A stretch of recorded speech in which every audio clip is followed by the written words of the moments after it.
All right, guys, it's time for the Next Level Guy Show, a men's interview, interest, and improvement-focused podcast featuring interviews with the greats from all industries to help you better your life.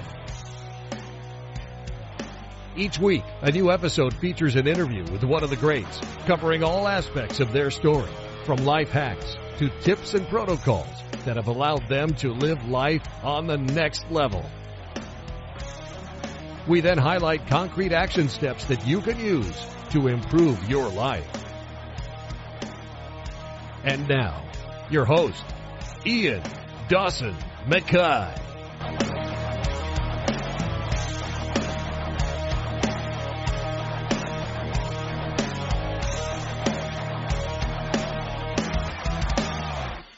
And today's guest is Robb Kelly. Robb Kelly, PhD, is a renowned addiction consultant who believes in treating the problem of addiction and not just the symptoms. He's worked for many years helping addicts and alcoholics to recover their lives from the disease of addiction. Based on his own experiences working with addicts and alcoholics over the last 20 years, a PhD in psychology from Oxford University, and as a recovered alcoholic himself, he's a triple threat against the disease of addiction. Dr. Kelly was the CEO of a thriving telecommunications company when the walls came crashing down on him due to alcoholism. He ended up homeless and broken on the streets of Manchester, England, until he found the courage to save himself. He's lectured on the subject of addiction at many high-profile universities, national conferences, public schools, churches, business organisations and hospitals, and is recognised as a leading authority on addiction recovery methods that are changing the lives all around the world.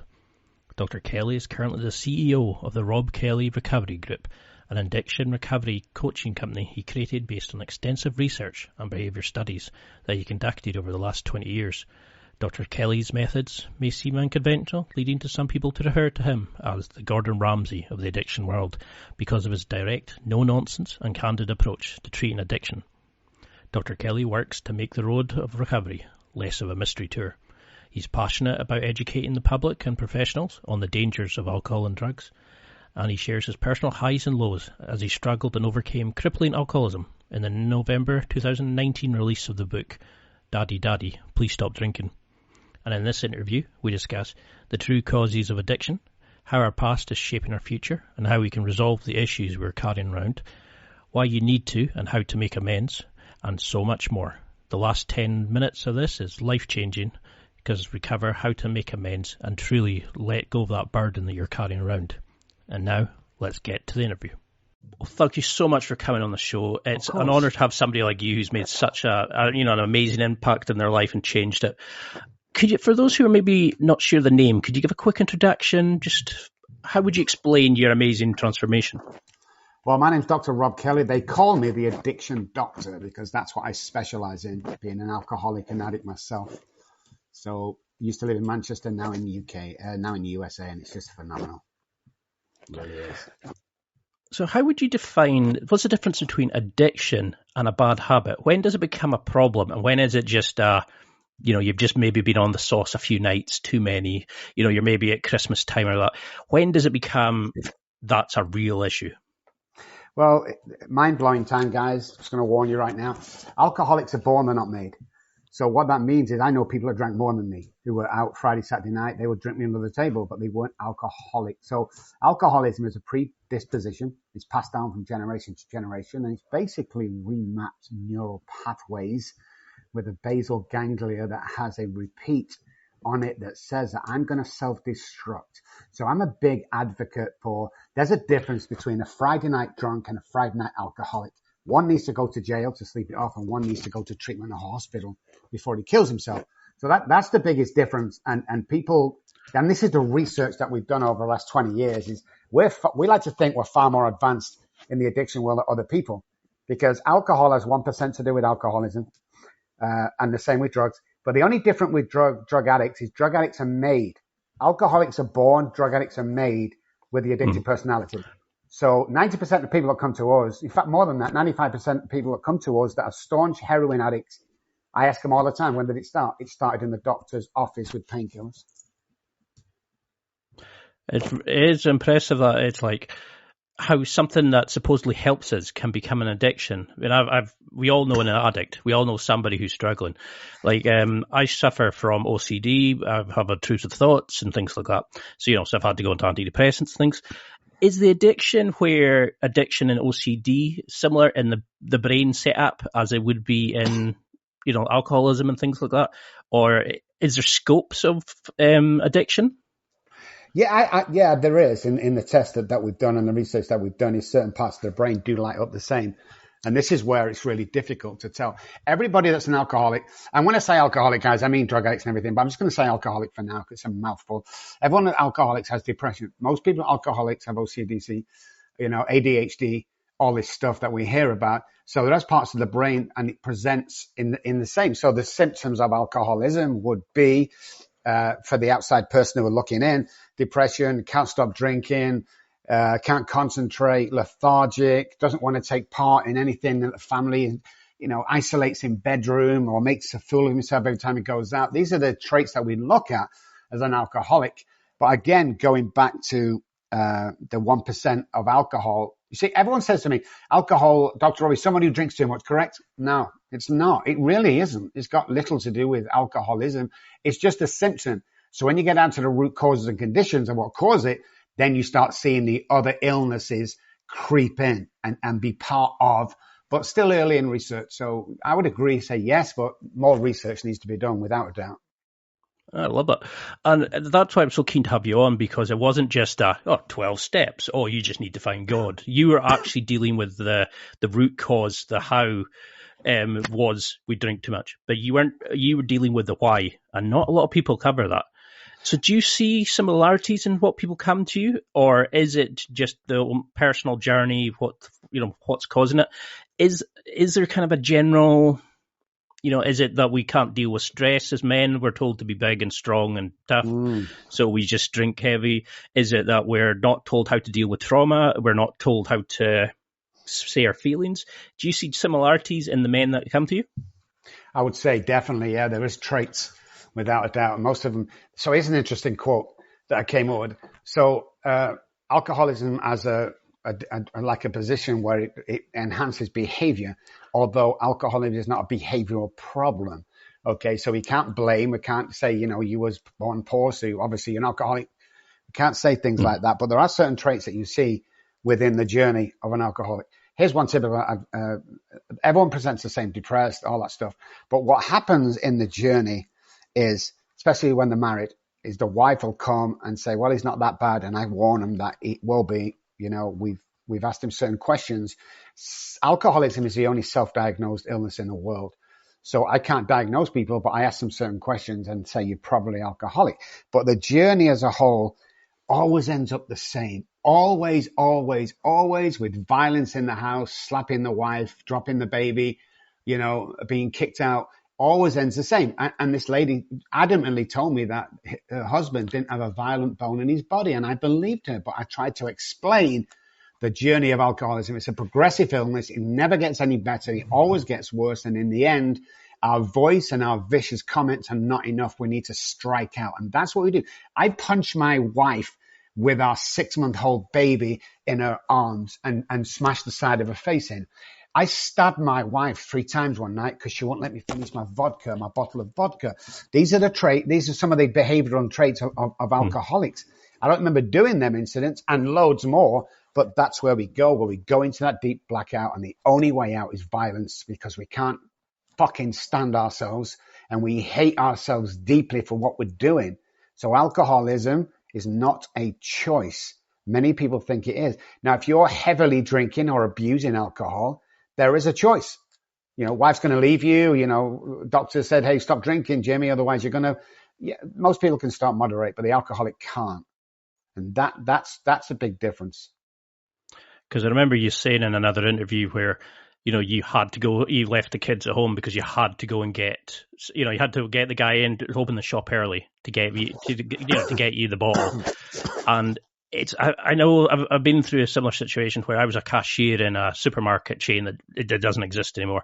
And, you get people coming in, suited and booted, and they'd be buying a half bottle to stick in the briefcase before they went to work. And that was them functioning. Yeah. That was their way of doing it. But if you asked them, They didn't have a problem. They just liked to drink. And I think that's the problem. It's we're not told to go and express our feelings, to admit when something's wrong. So, like, how does our brain self-sabotages? I mean, I've got an addictive brain. If I start a new hobby, I'm 100% into it. That's why I never started smoking. I want to be playing with it. I want to be doing roll-ups. I want to have lighters, all that kind of stuff. How do we deal with, like, are there red flags that we can watch out for that are signs?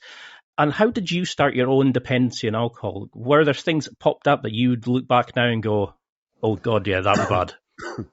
My first drink at the age of 9, I didn't know. Nobody knew back then, but that was my first continued journey until destruction. It took 10, 20 years, but at the end of the day, that was it right there. So the thing to look out for is when you take the first drink, or when somebody gives you the first drink. An alcoholic will always remember that. Even going back to, I had a girl once, 6 or 7 months old. Her father used to dip their handkerchief in and put it on her teeth to ease the teething. She remembered that, and that's not normal. We don't remember stuff like that, but she did. So what happens is most of the addiction in the brain is self-sabotaging behavior. So self-sabotaging neural pathways are ingrained into the brain because of predisposition and trauma. And you really have to look at trauma to understand, because with a normal person, the therapists talk about small T's and big T's, and that's fine. But with alcoholism and addiction, there's no such thing as small T's. They're all big T's. So normal patient, hey, where's the trauma? Like, oh, well, I never had a car crash. My family are not divorced. I've never been in a plane crash. We're not even talking anywhere near that. And then you go back in the story and they're trying to tell them, they're telling them their childhood story. And it turns out that a mother said to her in early age, don't be so stupid. You can't go to college like your sister. Wow. That's going to fuck you up for the rest of your life if you don't go back and clear that shit up in your mind, the inner child work, and that's what happens is, we all, alcoholics always look good at the beginning. So I start a job, it starts at 9 o'clock. I'm there for 8, 9 to 5. I'm still there at 6. The CEO goes, hey, Rob, you're doing I'm so impressed with you, man. Give it 3 months. Fuck me. It's 11 o'clock. Where the fuck is Rob? That's what happens because we self-sabotage. We're never good enough. So this is something I come up with. We're never tall enough, blonde enough, rich enough, or thin enough. That's just the way it is with us. I can spot an alcoholic miles away or by something they say. I saw one the other day. He probably doesn't think he's an alcoholic. But the two guys go in. Hey, what do you want to eat? Sandwich. That's good. What do you want? Give me 2 sandwiches, 3 bags of crisps. Give me 2 drinks. It's like the obsessive mind. It's never enough.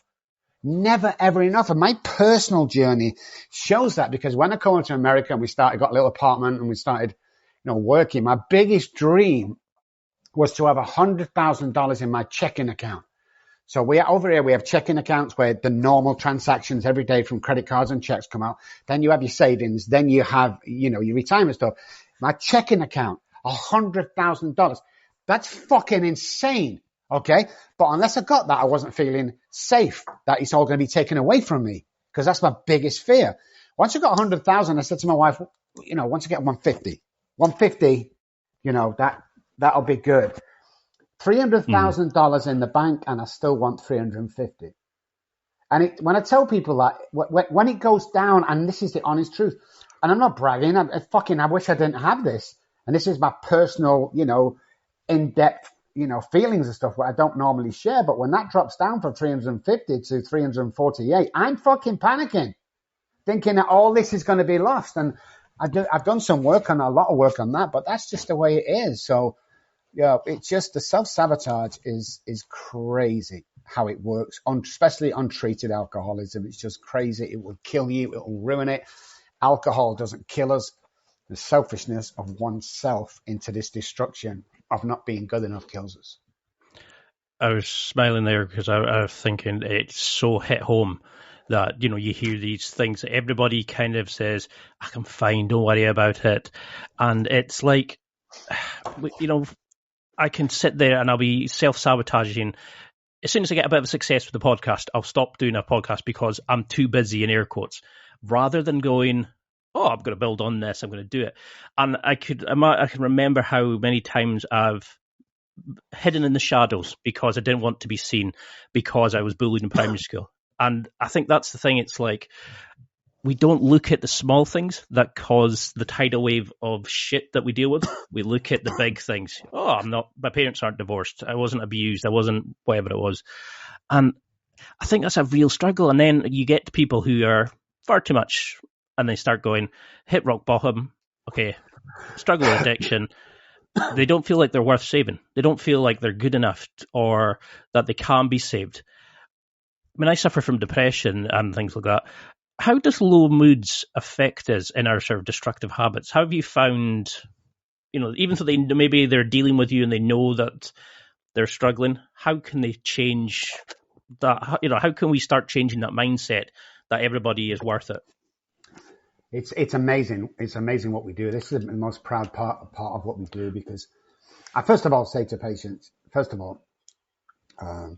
you don't feel good enough, if you never feel you're going to achieve anything, if you never feel you're worthy, I want to apologize to you, because somebody's put that there.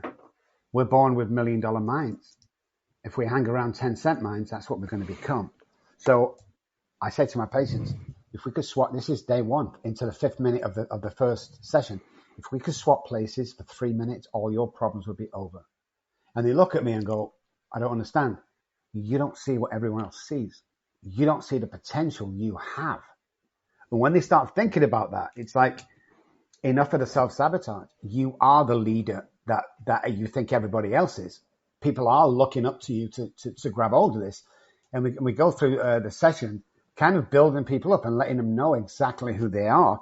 And all of a sudden, we'll start feeling better than. And I watch. We have cameras on the outside of the office for one reason only, and that because this is how in depth we study. So after the first session, we watch that guy or girl leave the office and walk down the corridor. We have a camera on them, and they fucking walk differently than when they came in. Head up, love it, chest out a little bit, and that's all it needs. That seed, and we'll go to any length. We had a guy who was an Irish pub, my friend owned, a small one, and we had a young kid in. He's 22, 23, he's got Asperger's, just slightly on the spectrum. Never had a girlfriend, 23 years old. Never thought he would have a girlfriend. I knew he just needed one little incident to make him worthy of being a boyfriend. So we hired the pub and we put 10, 15, I don't know how many couples in and girls in. And, it looked like a normal pub and you went in. And when we hired these models to come in, and we stood at the bar with this guy, and I said, look, we're talking about relationships and how to chat a girl up. And he's like, there's just no fucking way can I do this. And I said, if you could have anybody around here, who would you have? And he looked around, he said, that blonde over there. I said, right. And I grabbed him by the wrist and we walked over and we sat down as children together. Now I pre-warned them that this guy has a Mustang car and he loves Mustang cars. So one of the girls happens to be the blonde one. 2 minutes into talk, can we sit down with you? And of course, a lot younger than me. You sit down, I'll buy you a meal and everything, just to have some company with my friend here. Yeah, of course, sit down. And the blonde girl says, I can't stay long. I've parked my Mustang on double yellow lines. Well, straight away, he's like, Mustang, you have a Mustang? Oh, yeah, I love Mustang. They get into a conversation. We leave, me and the other girl. Of course, I'm paying her, both of them, and hiring them. Anyway, they chatted for 2 hours. At the end, they shook hands, give a little bit of a hug, and they come away. Within 3 days, that guy was dating. Because we never see how valuable we are. We never see how good looking. And this is another scenario that I always have. And I tell people, me and my friend was sifting through old photographs when we were about 19, 20. Now, I used to be a semi-pro bodybuilder back in the day, won all the titles, all that shit. But we said, Rob, come on here, look. Oh my God, look at us. God, we looked amazing. And I said, wow, and look how thin we were. Look at our waists. Look how big the arms were. And like, oh my God. Those were the days, Rob. And I studied my tracks and I went, yeah, Jimmy, but we didn't know those were the days then. And even further, what if today's one of those fucking days? And we locked eyes. And ever since that day, it's like today is one of those days that you're going to look back on. So you might as well enjoy it today. And with that mindset, because we changed the mindset with NLP, neuro-linguistic programming, somatic experience and psychology with brain spotting. And the self-care neural pathways click in. The self-sabotage kind of get worn out a little bit and not used as much. And then we send them forward with this absolutely proud, confident guy who starts attracting people because we attract what we think we are worth. So if you're thinking you're going to know something, you're an alcoholic, you're going to attract an alcoholic. It's all energy. Believe me, you are. The mind is inside the brain. The mind and the brain are not the same. The mind is energy. The brain is kind of muscle. It's an organ you can touch. You can't touch the energy.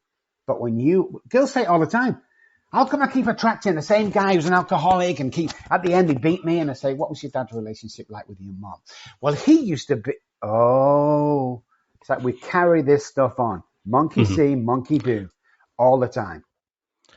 That was really hit home with me just now, because I've done CBT, I've read up on NLP, and when somebody said to me, "You're not your thoughts," that's just your brain putting out what it's taken in from the environment and what it thinks you want to hear, and that's not your story. I was like, "What the?"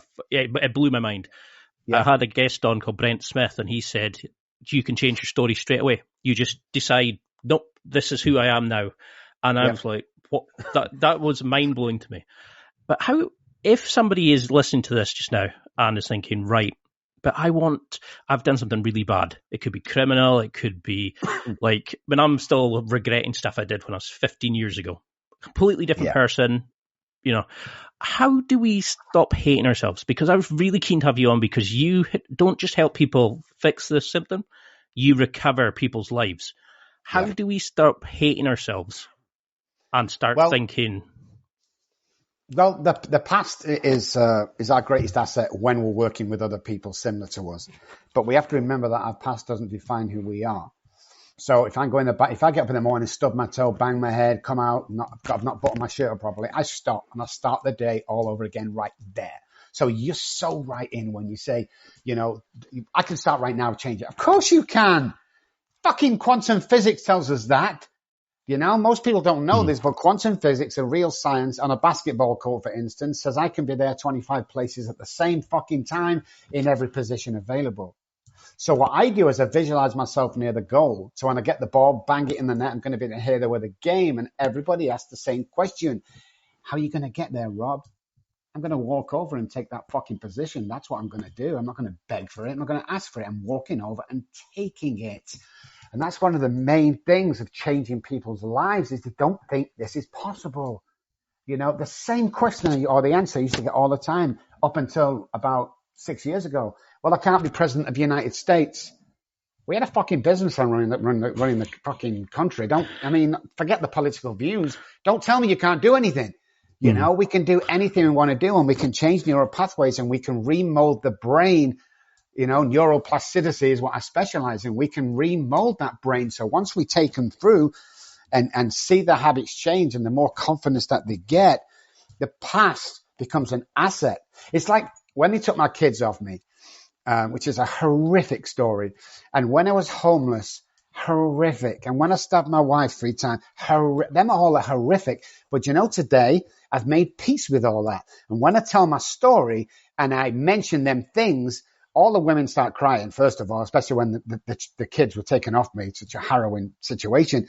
But everybody identifies with that. So it is, our past is our greatest asset going forward, but it doesn't and shouldn't define us. So it's all about the work around that trauma. Everybody does bad things. People think the next guy next to you is living a life like crazy. Look at him. The only reason the fucking grass is greener next door is you're not taking care of your fucking grass. That's the only reason. And we do that by we call it the scene of the crime. Let's go back to that thing, that stabbing, that shot, that molestation, whatever it is. Let's go back there and let's start to heal that shit up to move forward.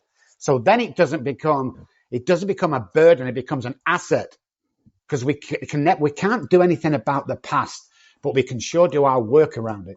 And when I was molested, it wasn't my fault. You're so right there, but here's where you're wrong. You should have done something about it before today. You should have gone back. You keep digging it down. And when we look at a deer being hit by a car, it's interesting, this somatic experience.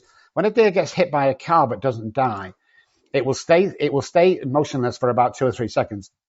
Then it jumps up, and studies have shown that it shakes violently for about 3 to 5 seconds, then it runs off. The deer has never suffered from that trauma ever since. It'll still cross the road because they shake it off there and then. Human beings don't do that. They stuff it down and stuff it down and stuff it down. And when you have the addicted, self-sabotaging brain, When I say, what about the past? You're always going to go to, well, I stabbed this guy once. What about the other fucking amazing billion things you did? But we go straight to there. So we have to clear that stuff up. So how do you start working with that? I mean, because, you know, a lot of the guys I have on go on and say, "Oh, you do this, this will change your life. This will make you a better jiu-jitsu player. This will make you a better footballer," whatever it is. At what point I haven't had somebody on like yourself who's gone, I've done some bad things, but I've moved on from it. I've learned from it, and I've learned how to love myself again. And I think that's why I was so delighted to have you on, was we don't get that. We always seem to be told that you have to be perfect to then start changing. I'm imperfect today. I'm perfectly imperfect today. And once we start, we all look at the magazines and we all see movies and all TV shows and we think, wow, I'd like to be that guy. That guy's still got problems. That guy still knows an addict's an alcoholic, and if he doesn't, it's probably him. So going back to the incident and planting words and sentences in one's brain, NLP, without them knowing. And there's not many things I brag about. Two things I can brag about. I'm a great musician. I can play any instrument, and I get people well using NLP and psychology, because what I will slip into a sentence, like I have done already, and people that spotted it email me. That's what our brain keeps hold of. And the more we do that, the more the brain will change. So it's not a matter of, well, you go out tomorrow and you be the best person you could be and everything's going to be. No, we fucking won't. You're still going to self-sabotage. You know, we don't need rah-rah guys in this industry. We need guys that are educated about neuroscience to go back and permanently change it. So if you get one morning and feel good, think, wow, I've done a couple of sessions, I'm going to tell you that's going to be the feeling you're going to have for the rest of your fucking life. This is not temporary. This is permanent. And when I'm telling you this, you start to believe it. If I tell you a lie, you might believe it, you might not. And if I tell you often enough, you're going to believe it. But if I tell you real often enough, I'm going to start to believe it also. That's the power of the brain and the mind. Is what we hear is how we feel. Yeah. And how we feel about ourselves. And what we see is how we feel. Watch a sad movie, we cry. All stuff like that. If we hear this stuff about ourselves that's awesome and positive, we're going to start to believe it. It's like if I hung around 9 depressed guys, I will become the 10th. If I hang around 9 positive guys, I will be positive and successful. It's the mirroring part of the brain. You know, salespeople have been using this for years. Take a salesman out. He crosses his legs, you cross your legs. He orders orange juice, you order orange juice. It goes back to the apes and the monkeys that I studied for a year in fucking Blackpool fucking zoo that my mentor had me going to at college. You know, we got to look at these behaviors that are being passed on. It's called enmeshment, you know. So once I start to change that, NLP really takes off, you know, because if I compliment somebody today, if I say, Ian, this is the best show I've ever been on, you go, oh, fucking hell, Rob, that's awesome. But secondly, dopamine's released into my brain. Now, dopamine's a feel-good drug, a chemical, and it's free, you know? So the more we lift each other up, the more you'll start feeling that I am good enough, because the only difference between the guy sat at home thinking he's useless and the CEO of that multi-million-dollar company is one difference, and that's you don't think you can do it, and he does. That's the only difference. Don't forget about college. It's 2022. In fact, Elon Musk does not want you to have a college degree.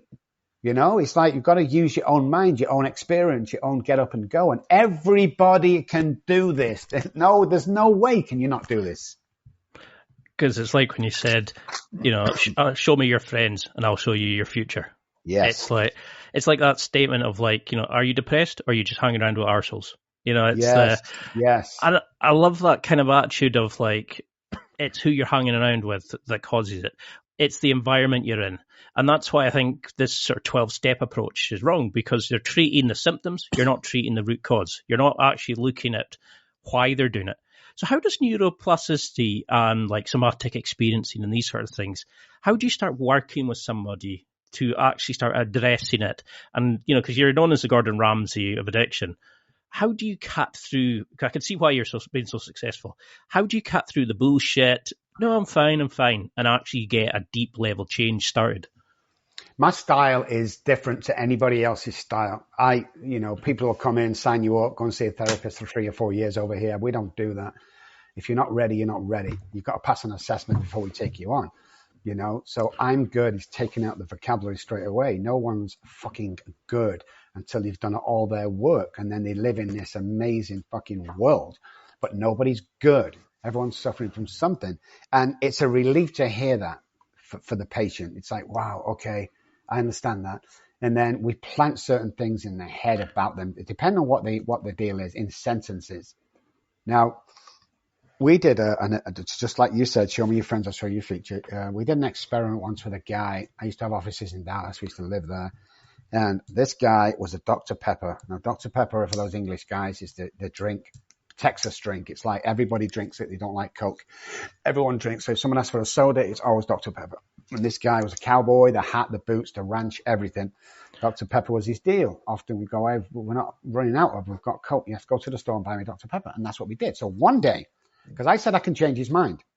And all the other doctors around me goes, that's not possible. He's a Dr. Pepper guy. I mean, you just can't do it. So I said to him one day, I said, would you go, we're going to do an experiment. Will you go for a drive with my guy? He wants to show you around some of the places in Dallas. Oh yeah, I'd love to. So we took him down. So my driver the route was already planned. We passed out straight away. And as soon as you come out the car park, there's a guy there, one of my guys, drinking a bottle of Coca-Cola, bottle, not the little can, a bottle of Coca-Cola with the Coca-Cola sign towards the car. And he looked over and he looked the other way, and then they drove out. Didn't take any notice of it. We went by 3 or 4 billboards that had Coca-Cola advertisements on them. My friend in the car driving would be drinking Coca-Cola. When we got back to the office, the walkway into the big doors of the office, there was a thrown away can of Coke on the floor, which subconsciously he saw. He saw the guy when we first came out drinking the bottle, but he didn't take it in, but the subconscious brain did. That's where every disease lies. It's subconscious brain. So it's planted in there. When we come into the reception, he walked in and my assistant said, hey, what are you having, John? The same? And he went, let me try one of them Coca-Colas. I swear to God, that's what happened, because what we plant in the brain is what we become. So the subconscious brain is where all the trauma is. Because people come to me, I don't remember any trauma. We take them back and we start listening to what mom and dad used to say, what they say, how many fights they have. And we start working on that, because it's what the subconscious brain carries all that bad shit. Everything we see, hear, feel, everything in the world that we've ever seen since birth is stored in that subconscious brain. So what happens is I've not dealt with my stuff, so I go through, let's say, an interview. Well, I remember my dad saying years ago that you'll never amount to anything. You can't even manage yourself. Never mind be a manager of anybody else. And I'm walking into that interview room to become a manager of that company. And all of a sudden, because my self-sabotaging neural pathways, that thought will flip. And it'll flip over to the prefrontal cortex. And the prefrontal cortex is our quick decision making. You know, it really has to come on. So the prefrontal cortex has one job and one job only. And that's to come up with a solution to your problem as quick as it fucking can. And it's really good at its job. The only problem being it doesn't have to be the right solution. So just before I touch that door and step over the threshold, my dad's voice will come, you're not fucking good enough to do this. Who do you think you are? And you will mess the interview up, because when you walk out, the subconscious brain goes, Dad was right, because the mirroring part of the brain wants to identify with Dad, because you've got no attaboys, you've got no love. He never told you he'd love you. He always knew he was going to fail. So that sick identification, the subconscious go, oh yeah, Dad was right. Yeah, he was right. So this is kind of comforting to me. It's fucked up, Ian. It's fucked up. But that's the way we think. That rang a lot of bells. You know, I can remember times when I've been really stressed about to go on stage or speak to students or whatever it is, and I can remember randomly thinking about shit that 15 years ago and going, what the, why am I thinking of this now? I can remember dealing with a bad breakup and having a conversation with somebody, and it was like 2 different mindsets were playing. I was chatting to the person in autopilot, and the whole time my brain was going, oh, think of missing her, think of what we're going to do. And I was just like, how, but I could perform at a high level. Yeah. But, there's that stigma around alcoholics. Can't get out of bed. They're always in the gutter. They're always this and that. There's people with a lot of problems who can still highly function, but they're working around it. How do you then start working with somebody to start You know, why is the sort of direct approach that you've found working so well compared to the 12 steps, compared to the way, I mean, you shape a lot of addiction thinking and training nowadays. How have you noticed it change? Why do we still have this? You go to a doctor, he puts you to Alcoholics Anonymous. How do we get past this kind of thinking in the medical industry? Well, the first thing we've got to say is that the pharmaceutical company run America. End of story. So if you're not sick, they don't want to know you. There's no money in recovery. There's no money in research in recovery, because if they can't give you a pill or stick you in a treatment center for $30,000 a month, then what use you are to them. That's the worst thing at all. So here's where it all started for me. I shocked the brain. I just, you know, I'm a fucking beast in therapy, and the Texas Medical Board and everyone else hates me. And I bounce around this fine line of, oh yes, come in, everything's going to be okay. No, sit down. Let me tell you something straight off. If you don't fucking do this, you will die. Do you understand that? Now get the fuck out of the office and think about that. So the direct approach shocks the disease. Okay. It's like, oh my God. So going back to the liquor store, 5:30 in the morning. I've got a vest on, shorts on, flip flops. I'm fucking sweating like crazy. It's snowing. But I know I'm going into DTs. I need alcohol in my body. So Pakistani shop, love the guy, opens the door at 6, not allowed to sell until 10 alcohol. It's a news agent, but he knows me. He puts the bottle of vodka on the counter, and I give him my £10. And I was shaking. I had a banging headache. I was feeling like shit. I just needed alcohol. And I put my hand on the handle of the bottle, and this was my reaction. Headache went immediately. Shaking stopped immediately. I start to feel amazing. I'm chatting and all of a sudden I looked at the bottle. I looked at the shopkeeper, looked back at the bottle, and it hit me. It's not the fucking alcohol. That was the major decision that it's got nothing to do with that. So what the fuck is wrong with me? And then we go back to the brain side, the neuro part of the disease, which is mostly, mostly the stuff in the subconscious brain that causes. So stepping into that work, stepping into that understanding, knowledge is powerful in this game. Like the stuff I've just said to you, Ian, I identify that. Oh my God, that was me. Oh my God. I can do that because I've been there. Most therapists and doctors who deal with alcoholism are baffled. They go, well, I'm reading this book from 1970s and it says that alcohol's a sin. Drunkenness is a sin. It's like, we're way off that. We're way off choices. I don't make a choice to drink and fucking my kid's taken off me. That's not a choice I had. So then we go back to the brain. So what's distorted in the brain? Well, the hypothalamus sat at the base towards the back of the brain. It's a fight or flight part of the brain. When you're born as a child, we don't have to teach the child, you need to eat this. It'll already have its hand in its mouth or it'll cry for food. That's the hypothalamus, the fight or flight part of the deal. And what happens is the hypothalamus, as we grow up, it tells us it's a survival part. It tells, hey, listen, Mr. Rob, you have to drink water and you have to eat food to survive, which is what we all do. We don't have to be taught that we have to be taught how to, ride a bike. No, this is automatically what the brain tells us. When we cross over from heavy drinking or abusing alcohol into alcoholism, so there's history in the family that you're an alcoholic, the hypothalamus tells me to drink alcohol. That's why alcoholics can go days and weeks without water or food. They just survive on alcohol. So that part of the brain, it's my brain, for God's sake. It runs my life, and the basal ganglia is the repetition, strengthened, confirmed part of the brain. That's messed up. That's distorted from the neural pathways passed on and the self-sabotage passed on from my dad or my uncle or whatever it may be through lineage. And we need to chink into that. So just saying, go to a meeting. Meetings will never keep you sober, guys. The fellowship. In actual fact, if you want to talk about meetings, the big book of Alcoholics Anonymous, that's the Alcoholics Anonymous. We're not going to Alcoholics Anonymous. We're going to the fellowship of that book, So the 12 steps are always not going to work for anybody if you don't understand what you're doing. Now, 9 or 10 times, if you do it properly and read the book, there's so much stuff in that book that people don't understand. It's a great piece of literature, the first 164. It's a great medical piece of literature because they talk about psychic change 70 years ago. Psychic of the mind change of mind 10 years ago, the medical fraternity are all celebrating. We can change the way we think, change neural pathways. These guys had it back then, but it's not being converted properly. So sending someone to a meeting is either, hey, if you just go to a meeting, you hang, if you pick one of those meetings, that's a piss and moan meeting, you're going to start pissing them on, you're going to fucking die if you're the real deal. So that's where we come away. We never tell people, I'm a great AA guy. I love it to bits. I love the fellowship. I do a lot of speaking on behalf, but never going to tell a patient to go to AA. Never going to fucking do it, you know, because it's more psychological. Now, if you decide to go, amazing. But step 4 does not cover the deep trauma that's fucking me up. End of story. It's time for a quick break. There are millions of potential products to buy, so how do you know which ones are worth your hard-earned money? Simple.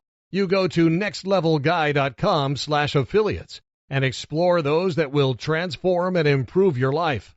You'll find deals, listener exclusives, and special offers with some great companies. Recommendations are 100% honest and only on items Ian has tried or believes in. The companies showcased will make you a better man in all areas of your life. Simply go to nextlevelguy.com/affiliates and level up. I love it. I can see how you've been so successful. You're actually addressing issues that a lot of people are going, yeah, I'm going to improve my body. I'm going to learn a new skill, a language. But no, you're not touching that dark shit. You know, I'm not putting a light on that side of me. I'll take that to the grave. I won't do anything that potentially could get me into trouble or, you know, really That's address. what you just said, Ian. That's exactly what I tell people. What's the stuff you're taking to your grave? I'm not interested in you stole $10 off your mum 40 years ago. What's the stuff you're taking to your brain? And this is what I always get. Well, I was molested as a child, but I dealt with that. Oh, really?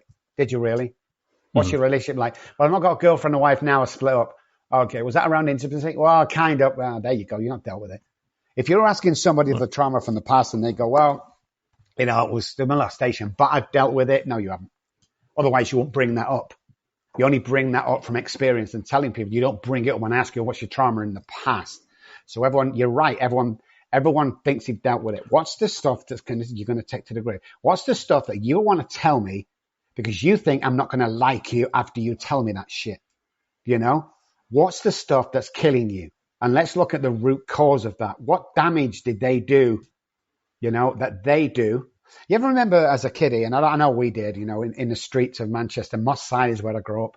For those guys who don't know Moss Side, it's a bit like Beirut with fucking lights. It's rough around there. But we're playing football outside, you know, a few guys and little kids, and my dad's watching me. He's like, who do you want to be, Jimmy? Oh, I want to be a rock star. What about you, Bill? I want to be a fireman. What about you, Rob? I want to be a football player. You know all them great dreams? What happened to them dreams? I'll tell you. Fucking family and society kicked the shit out of them for you. That's what they did. Don't be so stupid. You can't be a footballer. Fucking says who? Says who? That's one of our biggest sayings today, but that's the damage that they do. And they, I'm not blaming parents. Shit.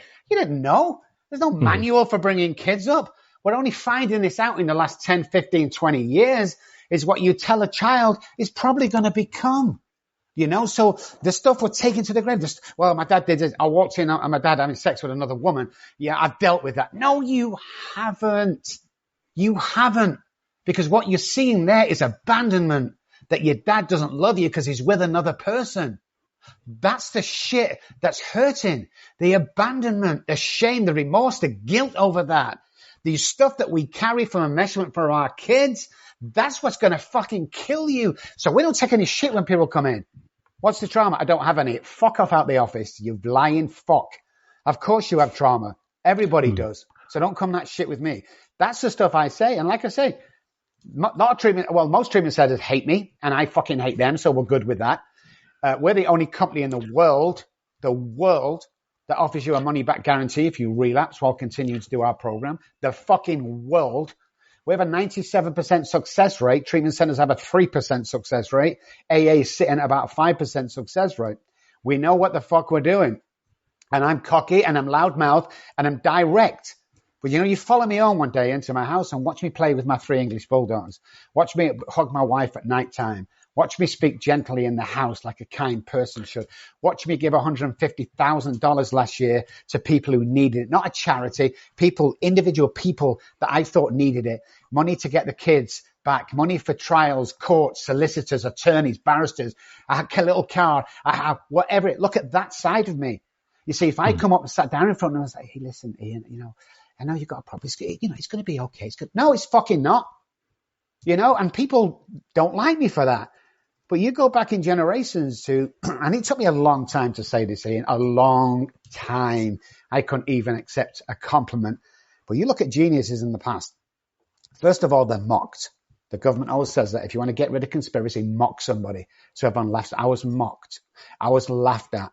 I was trying to be destroyed by about 3 people in the last 15 years who want to destroy me. He's not this, he's not that, he's not from England, he didn't go to college, I don't know what the fuck he's talking about. These things come and they go. You see, you've got to believe in yourself. You've got to believe that you can change lives on a daily basis. Otherwise, what the fuck are we doing? You're not going to come to me for 3 years, every hour that I charge you $200. I'm not going to do that. Wasting my time and it's wasting yours. What are the causes and conditions that you take into the grave? And knowledge is powerful. Well, I didn't know when I saw my dad do that with another woman, it made me feel abandoned. Huge abandonment. We don't even know what abandonment is. Well, my mum and dad didn't, they didn't put me up for adoption. That's abandonment, but it's not what I'm talking about. I'm talking about 3 of your kids and you get the hand-downs. So like we used to do. My clothes were handed down to my brother. He's got abandonment issues because he wasn't really cared for. I got the new clothes. He got the hand-me-down. So we went through life chasing them fucking new clothes. Can you believe that shit?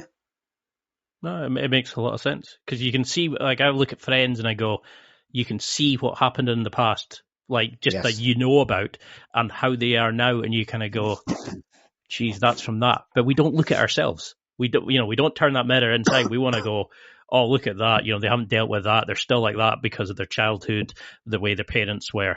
But we don't want to touch our own stuff. That's buried, that's hidden. And that's when you see the traits come up as abusers abuse. That's the only way to look at it. It's behavior that I've seen growing up and I think is normal. I thought everyone drank like I did. The fuck? Going back to the childhood, I thought everybody was poor. I thought everybody had holes in the socks and cardboard in the shoes when they walked to school in the fucking snow. I thought everybody did that. Apparently they didn't. But my mum couldn't afford to buy shoes for me, but they could afford to go to the fucking bar every Friday and Saturday night. Did they have holes in their socks when they went to the bar? This is the shit that I'm talking about. That people go, oh my God. It's like, yes, now you're getting it. It's quite amazing, isn't it? It's like we never think about it ourselves. We never think about, we see the guy who's lying homeless in the street drinking. Oh, no, that they've made wrong choices. Oh, no, that's never going to be me. But we don't see the own drama, the own shit, the own BS that we carry around. And that's why I wanted to have you on, because you were one of the first people that would actually shine a light in this area and go, we're not all perfect. We don't all have to be, but we can change our lives. And you talk about recover your life, not just stop drinking. And I think that was an amazing way of looking at it. And there'll be people just now sitting there going, but no, I can't change it. I can't change. No. How do we start this inner work? How do we start? Is it journaling, visualization, or do we need to come to somebody like you who just slaps us around the face and gets us going? No, it's real simple. What a great question, Ian. Jesus, what a great question. Yeah, change your life from tomorrow, guys. Depending what time you see this, I don't know it's going live or tomorrow. When you hear this or see this podcast, when you get up tomorrow, make your fucking bed. Big change. If you already do that, walk in the bathroom, brush your teeth with your non-dominant hand. It will spark off neural pathways of doing something different. That's 2 successes. The brain thrives on successes. Okay? So if you're always failing, write 5 things down tomorrow morning that you're going to complete that day. Okay? So make it easy. Don't start putting hard shit in. I want to win the fucking lottery. Put 5 things down. Breakfast, gym, work, dinner with the girlfriend, and read 2 pages of a book at night. As we go through the day, cross them things off. If you've done all 5 of them, 5 things that you put in the morning that you was going to do that day, then we've taken a step forward and we've started to change. We've already, with a simple thing, we've started to change. Okay? Most people don't love themselves. So my routine in the morning is I get up, I walk into the bathroom. I make my bed, obviously, but I walk into the bathroom. I brush my hand only once a week or twice a week. I brush my teeth with my left hand. I look directly in the mirror. And now I'm going to stack my subconscious brain. I go, I love you, I love you, I love you 10 times. And then I come out and then I write my list, what I'm going to do that day. And I cross them off. And that simple rule, every successful person has a daily routine.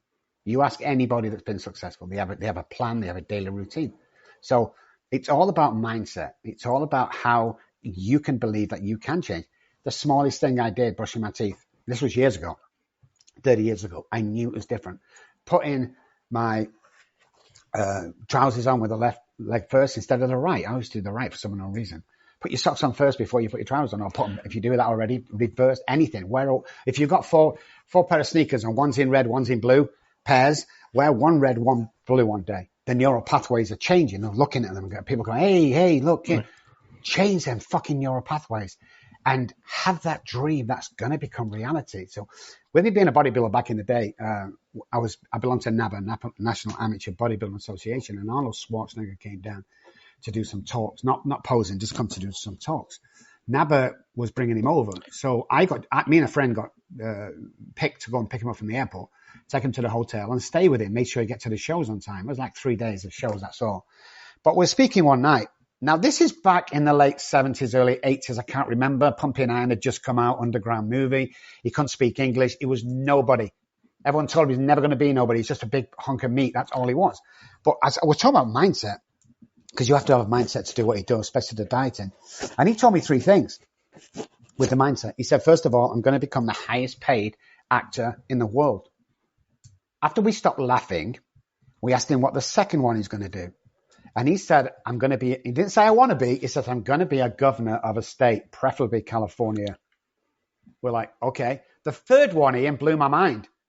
He's like, okay, you're kind of, you might do the first 2. I don't think so, but the third one is impossible over here. He said, I'm going to marry into the Kennedy family.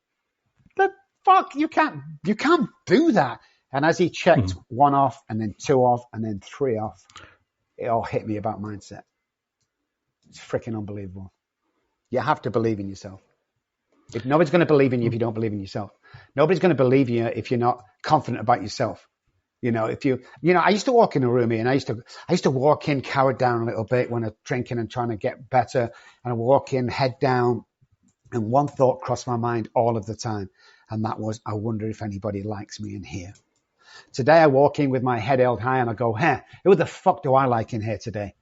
That's confidence. It's not ego. It's the difference. Ego went when they took my kids off me. That's confidence. And people will treat you. We attract what we think we are worth. People will treat you the way you treat yourself. Internal dialogue kills more people than anything else in the world. Anything else. Because we won't speak to another person the way we speak to ourselves. Which hits on what you said, Ian, is we're the last person to get treated. We treat everyone else amazing, but us, we self-sabotage, you piece of shit. If I drop a pen on the floor, you stupid idiot. Whoa. Yeah, you can't say that because the subconscious brain loves that shit. And do you know when that's going to come to fruition? Just when you're going to go for that girl, house, car job, you're a piece of shit.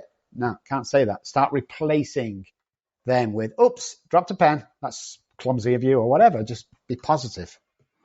It's like that where they say it's, don't let the biggest, your biggest demon be the one between your eyes. How often do we sit there and go, you wouldn't let somebody else speak to you the way we speak to ourselves? Yeah, the way we speak to each other and treat.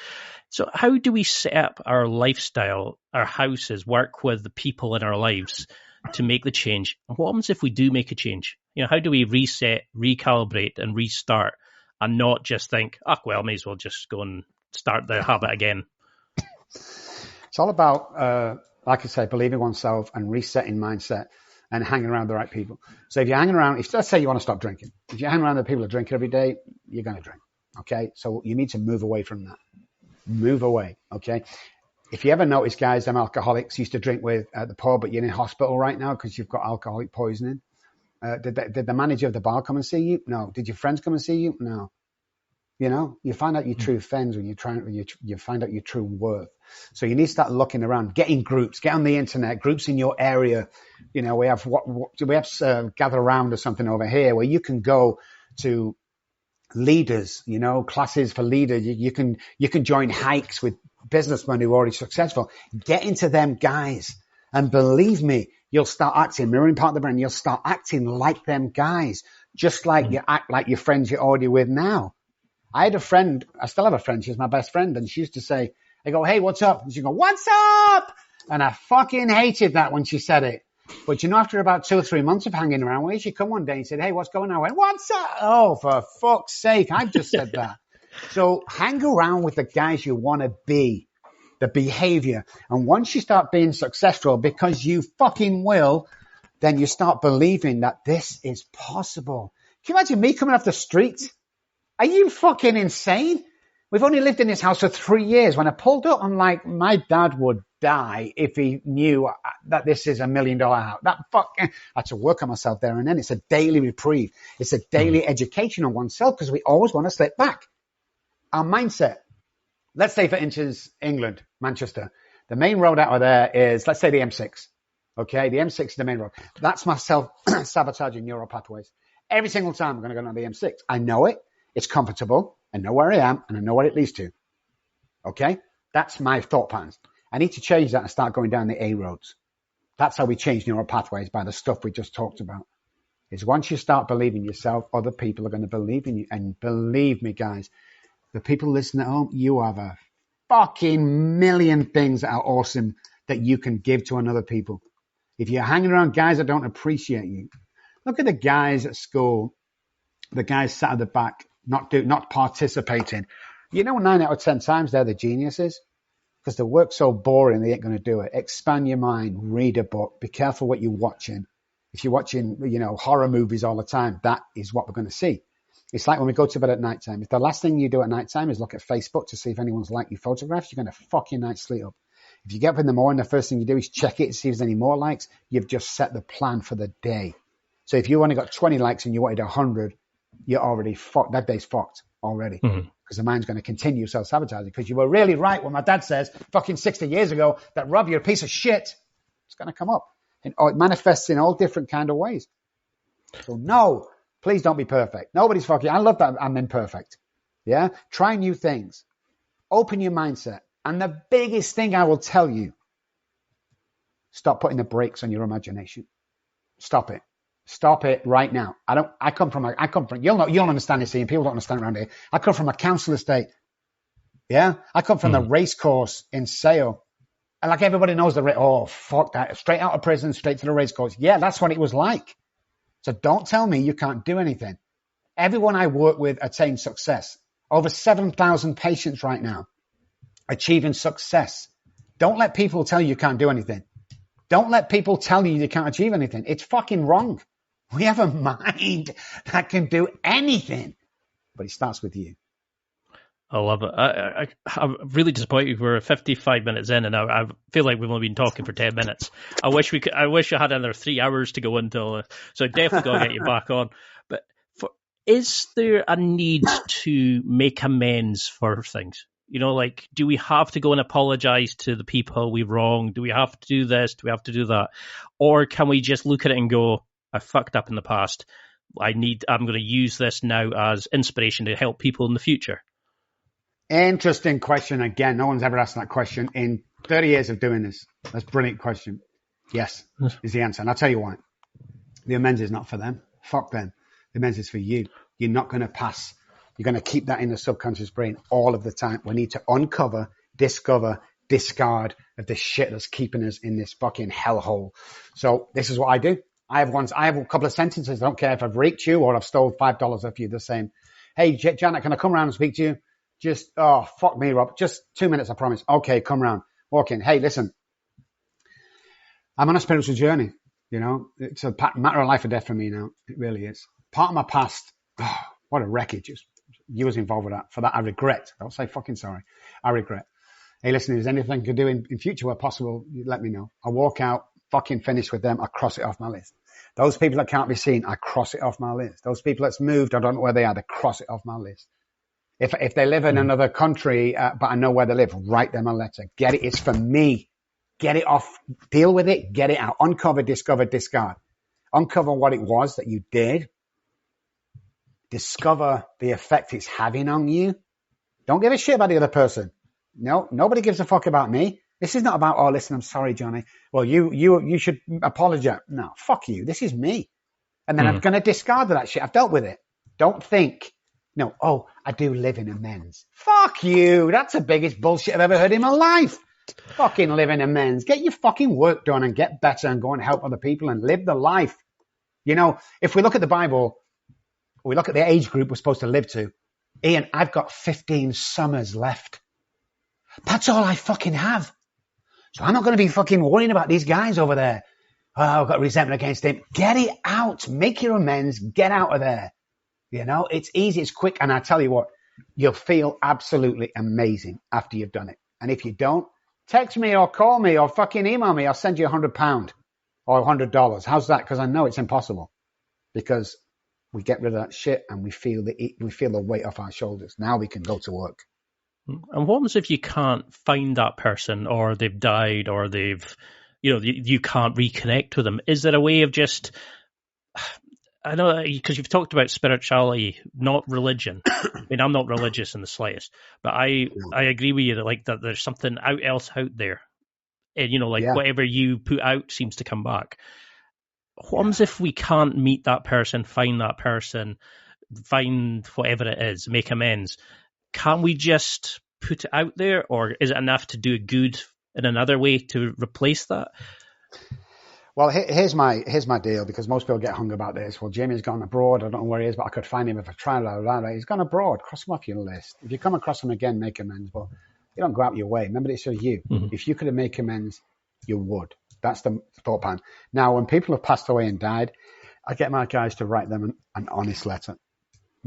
Say whatever you need to do in the letter, include the sentences that I've talked to you about the wreckage of your past, and part of that past was you.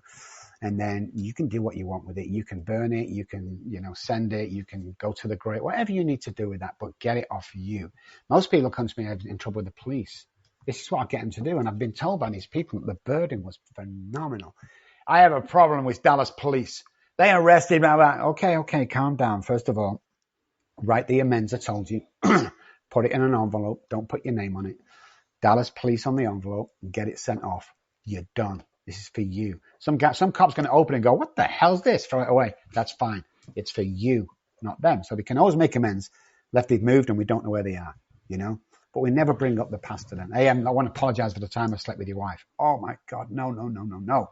That's why we use this word. It's if he doesn't know, then you're going to upset him and there's going to be a fight.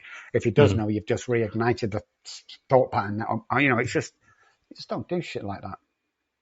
So how do you deal with confrontation? Especially if you've been drinking or drugs or whatever it is, to hide from that. How do we actually keep that change going and step into the new version of ourselves as we're doing it? Is that the part that makes the brain go, instead of going down the A road, it goes off the junk, it takes a side step. It goes, oh, I should have gone here, but we're going here. Is that enough, do you think? Yeah. Well, what happens is that the self-sabotaging pathways are always going to be there. The relapse, the bad behavior. But this is what most people don't understand. Alcoholism will never come to you on a Monday and go, hey, Rob, let's drink today. It never does that. It should behavior prior up to that, Mm-hmm. I had an argument with the boss. I've told her to go and fuck herself. That's the relapse, not when you drink. So you can repair that relapse to flip over self-sabotage. Do a prayer if you're spiritual. Sit down quietly, do some box breathing or do some breathing. Find out where you are right now. What part do I have to play in this self-sabotage? And you always find out you're going to drink at the end of the day. You can stop that so the behavior can be changed from day one. Relapse happens a week or a month before, usually a week before the incident of jumping back onto the M6, and we can recorrect. We teach people how to reconnect and direct back onto the A roads to make sure they're good. So at the Good Samaritan every day, be kind to people. You just said, you didn't knock it on the head, Ian. You just said that things always come back to you. I am 60 years old. I'm fucking old. My experience tells me that's 100% true. It's 100% true. Someone came to us a couple of months ago, probably a year ago, sorry, and they desperately needed, 10 grand. And it's a lot of fucking money, $10,000. I didn't really know the guy, but because of his circumstances, we gifted it to him. 3 days later, I walked to the mailbox.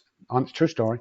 Walked to the mailbox, opened the mail, and there was a check from the IRS we wasn't expecting for $18,000, it will always come back to you.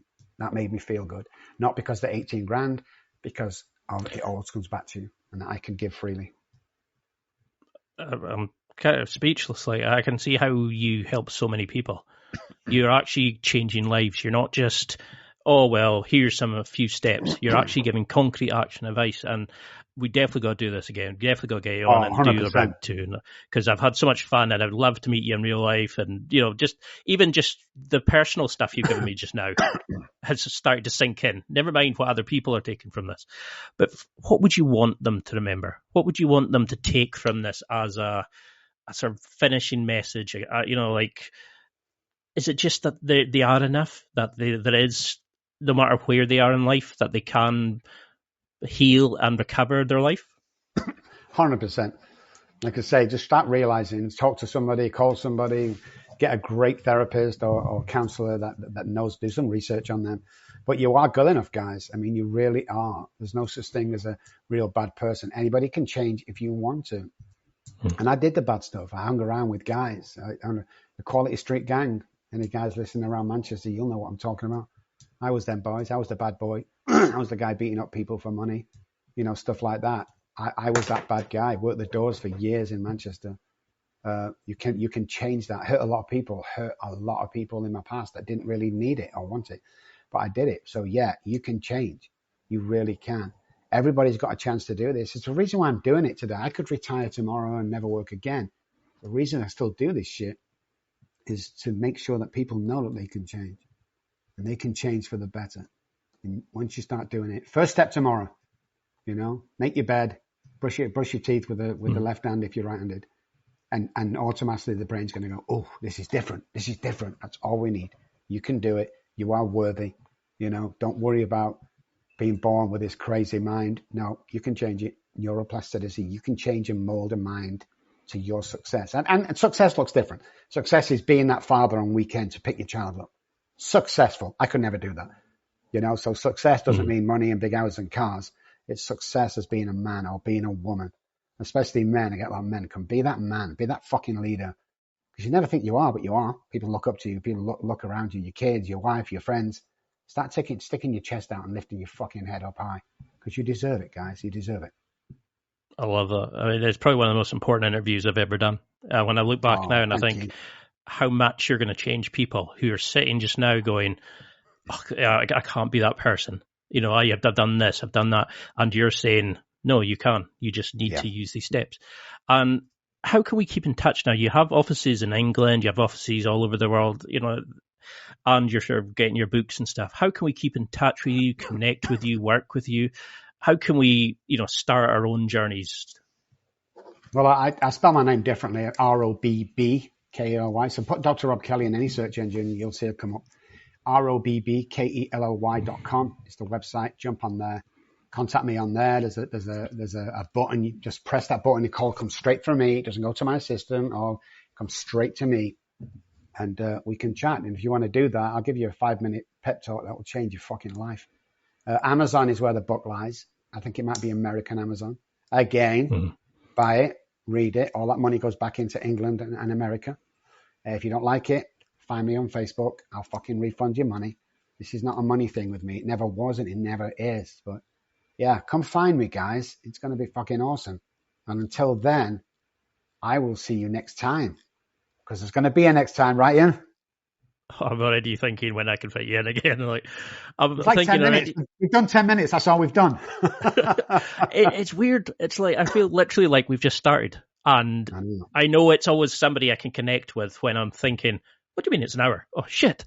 I've got, and I feel disappointed to actually say, oh, I've got to go. But is there anything that you've got coming up that you want to promote? Is there anything that you want people to sort of jump in and interact with? Or is there research that you're doing that they can help out with? Maybe, but I do a podcast every Friday at noon Central, which is 6 p.m. in England and Scotland and Wales. So 6 p.m. on Facebook. Come find me. You'll see it there. It's public, so everyone can join. But yeah, we have different guests every week. No doubt we're going to have you on, Ian. Without a doubt, we're going to have you on. It's followed by a lot of people. So yeah, just be part, just like stuff, follow us, comment on stuff, keep everything positive and amazing. And listen, if I can do anything for anybody, that 5-minute pep talk I talked about, click on the button of the website. I'm going to fucking charge you. It's going to change your life. And if I don't change your life, I'll send you some money. It's never happened yet, but I will.